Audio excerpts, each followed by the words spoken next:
हमारी कहानी के स्टार्ट में हम एक शख्स को देखते हैं जिसका नाम विंस्टन होता है। विंस्टन यहाँ एक कैबिन में बैठा होता है जहाँ पे पुलिस उसे अरेस्ट कर लेती है। देखने में तो विंस्टन काफी कोऑपरेटिव लग रहा है और उसकी बातों से भी ऐसा ही लग रहा है कि उसने कोई गुनाह नहीं किया। अब कहानी ये है कि विंस्टन एक शख्स जिसका नाम मोरेटी है उसके लिए काम करता था और विंस्टन ने उसे बेहद फायदा दिया, लेकिन ये सोचे समझे बगैर कि वो शख्स क्या करता है और असल में वह शख्स एक क्रिमिनल है जिसके लिए विंस्टन काम करता था। जब उस शख्स के खिलाफ कोर्ट में अपील हुई तो विंस्टन को गवाही देने के लिए कहा गया कि वो गवर्नमेंट की तरफ से उस शख्स के खिलाफ गवाही दे, लेकिन मोरेटी ने तो विंस्टन को जान से मारने की धमकी दी कि अगर विंस्टन मोरेटी के खिलाफ गवाही देगा तो मोरेटी विंस्टन को जान से मार देगा। लेकिन अब विंस्टन जान बचाने के लिए सिर्फ उस शख्स से नहीं बल्कि पुलिस से भी यहाँ अलास्का में छुपा हुआ था जहाँ काफी बर्फ होती है। उसका ख्याल था कि यहाँ उसे कोई ढूंढ नहीं सकेगा, लेकिन यूएस मार्शल मैडेलिन हारिस ने उसे यहाँ ढूंढ लिया और अब इस वक्त उन्होंने विंस्टन को इसी वजह से अरेस्ट कर लिया है। अभी तक तो सब ठीक चल रहा है, विंस्टन ने किसी किस्म की कोई शैतानी नहीं की और वो आराम से मैडेलिन के साथ चल भी रहा है। अब मसला ये है कि कल इन्होंने विंस्टन से कोर्ट में गवाही दिलवानी है और जिस जगह अलास्का में विंस्टन को अरेस्ट किया गया है वहां से फास्टेस्ट वे न्यूयॉर्क सिटी तक ले जाने का सिर्फ और सिर्फ प्लेन ही हो सकता है। इसलिए मैडेलिन एक छोटा सा चार्टर्ड प्लेन बुक करती है।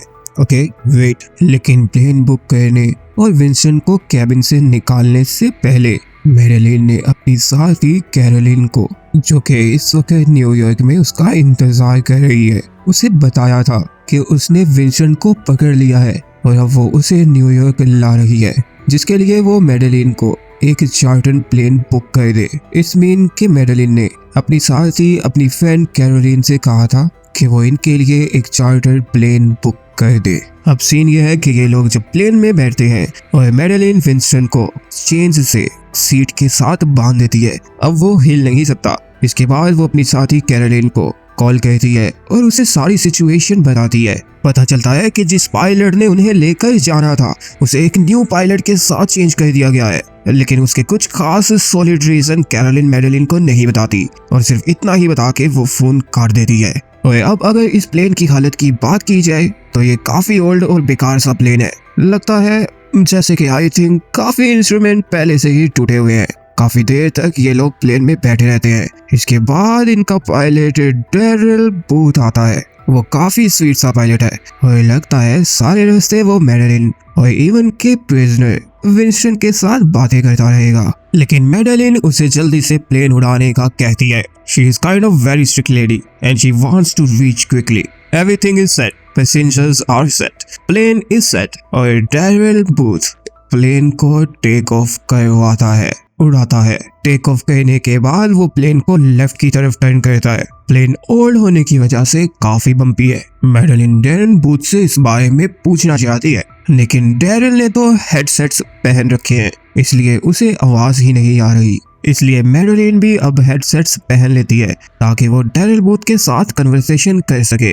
लेकिन जब वो हेडसेट्स पहनती है तो इसमें सॉन्ग्स लगे होते हैं। डैरिल तो फुल स्वैग के साथ प्लेन फ्लाई कर रहा होता है। अब ये दोनों आपस में बात कर रहे हैं, लेकिन हेडसेट की वजह से अब ये विंस्टन की बात नहीं सुन सकते क्योंकि उस बेचारे ने तो हेडसेट नहीं पहने हुए हैं। कुछ देर गुजरने के बाद मैडेलिन नोट करती है कि डैरिल बूथ की नेक के ऊपर एक स्कार है, चोट का निशान है। वो इस बारे में डैरिल से पूछती है, लेकिन वो उसे बताता है बहुत ही कूल अंदाज में कि ये जस्ट ऑक्यूपेशनल हैबिट है। जिस जगह पे वो रहता है वहाँ पे अक्सर लड़ाई झगड़ा होता रहता है, तो ऐसी कोई बात नहीं है। और अब डैरिल बूथ भी हैरत में है कि अगर विंस्टन जस्ट एक विटनेस है तो फिर उसे चेन से सीट के साथ क्यों बांध रखा है। पता चलता है कि इस प्लेन में ना तो कोई रेडियो है टावर से कांटेक्ट करने के लिए और ना ही इसमें जीपीएस है जिसके जरिए लोकेशन देखी जाती है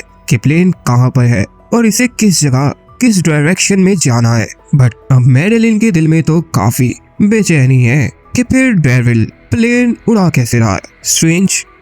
और ये इसे कैसे एग्जैक्ट लोकेशन तक लेकर जाएगा। अब वो अपनी खामोशी तोड़ती है और डैरिल से पूछ ही लेती है, लेकिन ये तो डैरिल का रोजाना का काम है, तो परेशानी की कोई बात नहीं। वो बहुत कूल डूड बनकर स्वीट सा जवाब देता है। अब विंस्टन, जो कि पिछली सीट पर चेन्स के साथ बंधा हुआ है, उसे यहाँ पर डैरिल की सीट के नीचे कुछ नजर आता है। वो क्यूरियोसिटी में जब उसे देखता है तो वो कांपने लग जाता है, बहुत ज्यादा डर जाता है, जैसे कि कोई शख्स मरने के बहुत करीब है और वो मरने के खौफ से कांपता है। He is really shaking। ऐसा क्या देखा उसने, कुछ समझ नहीं आ रही है, लेकिन वो इसके बारे में मैडेलिन को बताना चाहता है। उसे बहुत जल्दी है और वो मैडेलिन को आवाजें देता है, लेकिन उसने तो हेडसेट्स लगाए हुए हैं, वो सुन ही नहीं सकती। विंस्टन की बदकिस्मती, लेकिन वो हिम्मत नहीं हारता। इसके बाद वो मैडेलिन को अपनी शर्ट का बटन फेंक कर मारता है और वो उसकी बात सुनने भी लग जाती है, लेकिन वो इतना डरा हुआ है कि मैडेलिन को अपनी बात सही से समझा ही नहीं सकता और उन्हें समझ भी नहीं आती, और वो उसे चुप रहने का कहकर दोबारा से हेडसेट्स पहन लेती है। अब जब विंस्टन ये सारी सिचुएशन देख गए ओ क्रैप बोलता है, तो दोबारा से उस चीज को गौर से देखता है, जो कि डैरिल बूथ का प्लेन उड़ाने का लाइसेंस होता है, जिसमें वो बिल्कुल डैरिल बूथ नहीं लग रहा, बल्कि वो तो लोकल यानी अमेरिकन भी नहीं लग रहा। Cool dude Daryl booth Madeline से पूछता है कि विंस्टन क्या कह रहा था, तो वो उसे बताती है शायद प्लेन में पहली दफा बैठा है, इसलिए उसकी तबीयत खराब है। डैरिल, जिसका दिल बहुत साफ है, बहुत ही अच्छी नेचर का है, वो पुलिस ऑफिसर के मना करने के बावजूद ही विंस्टन को वॉमिटिंग करने के लिए बैग देने के लिए पीछे मुड़ता है, और जब वो पीछे मुड़ता है तो मैडेलिन उसके लेफ्ट हैंड पे लगी बुलेट का निशान देखती। अब ये उसकी भी प्रोफेशनल यानी पुलिस ऑफिसर होने के नाते शक करने की आदत है। She is a police girl, she is curious. अब वो उससे अपने ही तरीके से पूछेगी, I mean इन्वेस्टिगेट करेगी। उसे कुछ तो अच्छा नहीं लग रहा और वो नोट कर रही है कि काफी देर से ये लोग ग्लेशियर्स माउंटेन्स के ऊपर से ही उड़ रहे हैं। उसे तो डैरिल का एक्सेंट भी अमेरिकन नहीं लग रहा। पीछे बैठे विंस्टन का सांस फूलता जा रहा है, जैसे उसे किसी सांप ने काट लिया हो या उसने कोई भूत देखा हो। कुछ बुरा होने वाला है, कुछ बुरा आने वाला है। लेकिन अब मैडेलिन उसकी तरफ देखती है कि वो गरीब क्या कहना चाह रहा था। Now she is getting what is going to happen. अब लास्ट दफा मैडेलिन डैरिल से एक क्वेश्चन पूछती है कि फ्लाइंग कम्युनिटी इस जगह पर एक बहुत ही छोटा ग्रुप होगा, तो क्या तुम उस पायलट को जानते हो जो कि तुमसे पहले हमें यहाँ से लेकर जाता था। Daryl is very confident. वो जानता है कि वो इस वक्त एक पुलिस ऑफिसर के साथ बैठा है और उसे जो भी जवाब देना है बिल्कुल सही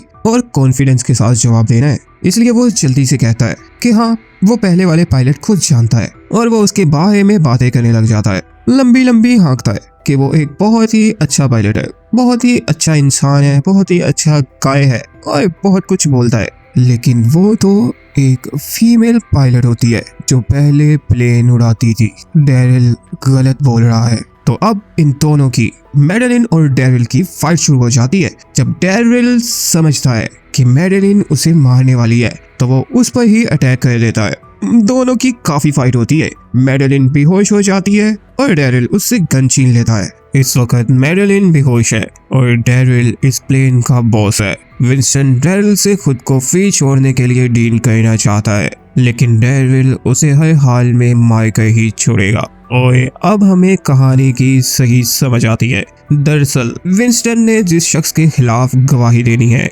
मैटिस, उस शख्स ने ही डैरिल को इस वक्त यहाँ पर भेजा हुआ है। वो एक प्राइवेट असैसिन है और उसने हर हाल में इन दोनों को मार देना है। अब इसलिए ही तो विंस्टन उससे डील कर रहा है कि वो डैरिल को $1 मिलियन देगा उसकी जान बख्शने के लिए, लेकिन वो तो उसे मार कर ही छोड़ेगा। जब तक विंस्टन और डैरिल डील कर रहे होते हैं, इतनी देर में मैडेलिन होश में आ जाती है और इनकी बातें सुनती रहती है और टीजर निकाल लेती है। डैरिल अब मैडेलिन को मारने के लिए उसका गला दबाने लग जाता है, लेकिन वो उसे टीजर लगाकर बेहोश कर देती है और प्लेन फुल स्पीड में जमीन की तरफ गिरने लग जाता है। लेकिन मैडेलिन किसी तरह से संभाल लेती है और फिर वक्त इन लोगों की जान बच जाती है और अब वो प्लेन को ऑटो पायलट पर लगा देती है और इन लोगों को कुछ समझ नहीं आ रहा कि ये लोग कहाँ पर हैं और किस तरह से लैंड करना है। मैडेलिन विंस्टन को चेयर से अनलॉक करती है। यहाँ पे डेविल की पॉकेट में से कुछ पिक्चर्स निकलती हैं जिनमें विंस्टन की मॉम के घर की पिक्चर्स भी होती हैं। और अब ये लोग डेविल को कफ से स्टेप के साथ बांध देते हैं। लेकिन इनकी खुशकिस्मती, मैडेलिन को याद आता है कि उसके पास तो एक सैटेलाइट फोन भी है। और अब मैडेलिन कैरोलिन को कॉल करती है और उसे सारी सिचुएशन बता देती है। और अब वो प्लेन चला रही है। कैरोलिन फटाफट से एक प्रोफेशनल पायलट को फोन कॉल पर ही इनकी हेल्प करने का कहती है, जो कि इनको कॉल पर ही प्लेन उड़ाना सिखाएगा, इनकी हेल्प करेगा वो। और कुछ पुलिस को विंस्टन की मॉम को प्रोटेक्ट करने के लिए उनके घर भी भेज देती है। इस वक्त तक इन्हें ये समझ नहीं आ रही कि डेविल को किसने बताया कि वो आज और इस वक्त प्लेन से विंस्टन को यहाँ से ले जाने वाली थी। इट्स मीन के उनकी अपनी ही फोर्स में कोई ना कोई गद्दार छुपा बैठा, जो कि इनके लिए काफी टेरिफाइंग बात है। लेकिन खैर इस वक्त तो इन्हें अपनी जान बचानी है। इस बीच में मैडेलिन को एक पायलट जिसका नाम हसन है उसका फोन आता है, जो कि इनकी हेल्प करता है। अब ये प्लेन को राइट डायरेक्शन में टर्न करते हैं। इस मीन के पहले वो रॉन्ग डायरेक्शन में किसी और कंट्री ही जा रहा था और फिर उसे ऑटो पायलट पर कर देते हैं। अब हसन फोन काट देता है ताकि मैडेलिन के फोन की बैटरी बचाई जा सके। सिचुएशन कुछ ऐसी है कि इनकी मुश्किल अभी हल नहीं हुई, लेकिन अभी विंस्टन और मैडेलिन ने करना जस्ट इतना है कि जब उन्होंने एयरपोर्ट को देखना है तो हसन को बताना है, वो फिर इसके बाद इन्हें प्लेन लैंड करने का तरीका बताएगा। अब जबकि हसन इनकी हेल्प कर चुका है और ये न्यूयॉर्क की तरफ बढ़ रहे हैं, अब डेविल के एक्सप्रेशन ही बदल जाते हैं, जो कि पहले ये सोचकर इन पर हंस रहा था कि इन्हें जल्दी ही उसकी जरूरत पड़ेगी वरना ये सब ही मर जाएंगे। और अब वो खुद को खोलने की कोशिश करने लगता है। लेकिन हमारी कहानी में नेक्स्ट ट्विस्ट तब आता है जब मैडेलिन और विंस्टन ये फिगर आउट करते हैं कि विंस्टन ने अपनी मॉम के घर का एड्रेस सिर्फ 2 लोगों को ही बताया था, इसके अलावा किसी को नहीं पता था। और वो 2 लोग जिनको उसने बताया होता है वो होते हैं पुलिस डायरेक्टर और कैरोलिन, जिसके साथ मैडेलिन इस वक्त तक बात कर रही होती है। पता चलता है कि किसी ने फर्स्ट पायलट जो कि इन्हें ले जाने वाली थी उसे बुरी तरह से मार दिया था, यहाँ तक कि उसकी बॉडी के पीसीस कर दिए थे।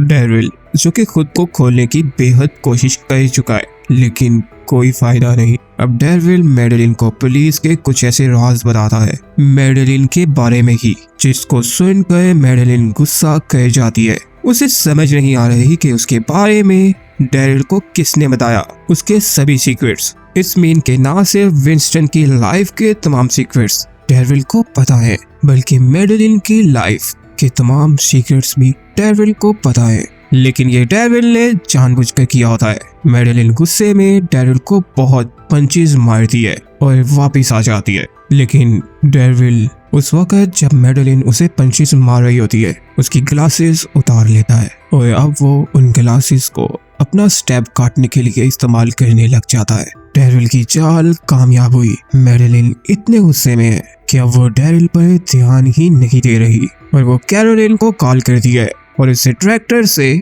इस बारे में पूछने के लिए कहती है। उसकी नजर में इन दोनों में से ही एक डेविल को सब कुछ बता रहा है, मैडेलिन और विंस्टन की लाइफ के सीक्रेट। और अब वो ट्रैक्टर के ऑफिस में खुद ही कॉल कर देती है और उससे पूछने लग जाती है कि कौन उनकी लाइफ के सीक्रेट्स क्रिमिनल के साथ शेयर कर रहा है। ट्रैक्टर से बात करते करते उसका शक सीधा सीधा उसकी अपनी दोस्त कैरोलिन पे पक्का हो जाता है कि वो ही ऐसा कर रही है।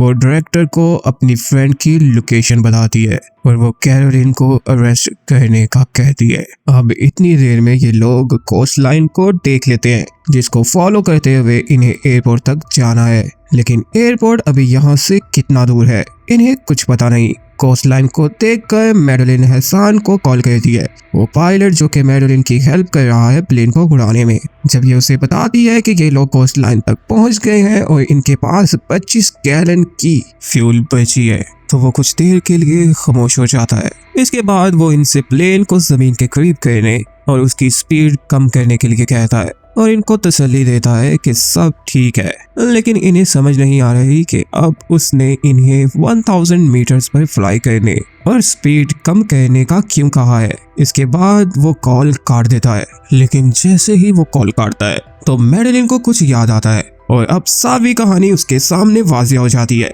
उसने अपनी फ्रेंड को पकड़ने के लिए ट्रैक्टर को भेज दिया था, लेकिन असल में तो ट्रैक्टर ही है जो कि सारी इंफॉर्मेशन लीक कर रहा है। शॉकिंग। इतनी देर में डेविल अपने आप को फ्री कर लेता है और वो विंस्टन को नाइफ से स्टैब कर देता है और मैडेलिन को मारने ही वाला होता है कि विंस्टन स्टैब को काट कर उसकी जान बचा लेता है और डेविल फिर से जख्मी हो जाता है और बेहोश हो जाता है। अब मैडेलिन उसे एक दफा फिर कफ्स लगा कर उसी पोल के साथ लगा देती है, लेकिन अब वो वापस आकर देखती है तो विंस्टन की हालत काफी खराब होती है। वो काफी ब्लड लॉस कर चुका है और अब मैडेलिन के लिए उसे जिंदा रखना बहुत जरूरी है। उसे हर हाल में कवरेज और मैटिस के खिलाफ विंस्टन की गवाही दिलवानी है। वो फर्स्ट एड किट यूज करती है और उसका ब्लड रोकती, लेकिन उसकी हालत तो बिगड़ती ही जा रही। मैडेलिन इस बारे में पायलट हसन को बताती है कि उसे अब जल्दी से एयरपोर्ट तक पहुंचना है ताकि विंस्टन की जान बचाई जा सके, क्योंकि विंस्टन मर रहा है। वो ऐसा नहीं होने दे सकती, उसे अपनी स्पीड बढ़ानी होगी। अब हसन उसे बताता है कि आप लोगों के पास फ्यूल बहुत कम है, अगर आपने स्पीड बढ़ाई तो फ्यूल ज्यादा यूज होगा और हो सकता है कि आपको एयरपोर्ट से पहले ही क्रैश लैंडिंग करनी पड़े। लेकिन मैडेलिन तो फिर भी स्पीड बढ़ा देती है। इतनी देर में मैडेलिन को हेड ऑफिस से कॉल आती है, जिससे उसे पता चलता है कि उसकी फ्रेंड कैरोलिन एक रोड एक्सीडेंट में मर गई है। डायरेक्टर यहाँ पर बात कर रहा होता है, जो मैडेलिन से कहता है कि मैडेलिन तुम ठीक कह रही थी कैरोलिन के बारे में। वो हमें आते देख कर जब हम उसे पकड़ने के लिए जा रहे थे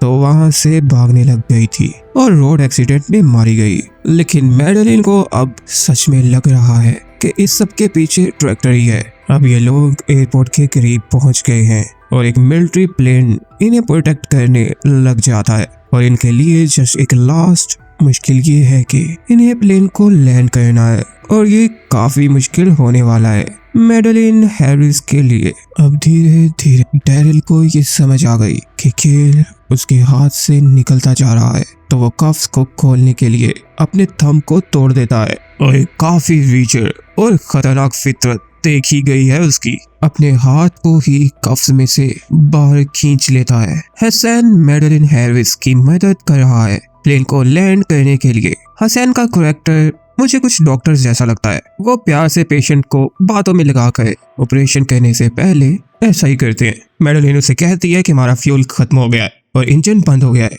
लेकिन वो तो फ्यूल खत्म हो गया है, लेकिन कोई बात नहीं, अब आपका प्लेन आग नहीं पकड़ेगा और ये तो लैंडिंग के लिए अच्छी बात है। ऐसी बातें कर रहा है वो। अब प्लेन रनवे के बहुत करीब चला जाता है। उसी वक्त ड्राइवर कफ से खुद को आजाद कर लेता है और मैडेलिन को मारने लगता है, लेकिन इस बार मैडेलिन तैयार थी। वो उसे शूट कर देती है और वो प्लेन के पिछले हिस्से में जा गिरता है। जब प्लेन लैंड होता है तो यहाँ पर बहुत सी रेस्क्यू की गाड़ियाँ उनका पीछा करती हैं। डेविल प्लेन से बाहर गिर जाता है और रेस्क्यू की गाड़ी के नीचे आ जाता है, लेकिन फाइनली ये लोग सेफ लैंड कर जाते हैं और इनको रेस्क्यू कर लिया जाता है। विंस्टन को एक सेपरेट एम्बुलेंस में लेकर जाते हैं, उसे हॉस्पिटल लेकर जाना है। सब कुछ ठीक हो जाता है और इसी वक्त यहाँ पर प्रोफेशनल पायलट हसन भी आ जाता है, लेकिन अब मैडेलिन को कुछ अच्छा नहीं लग रहा। वो जब एम्बुलेंस को खोलकर देखती है तो एक शख्स विंस्टन को मार रहा होता है।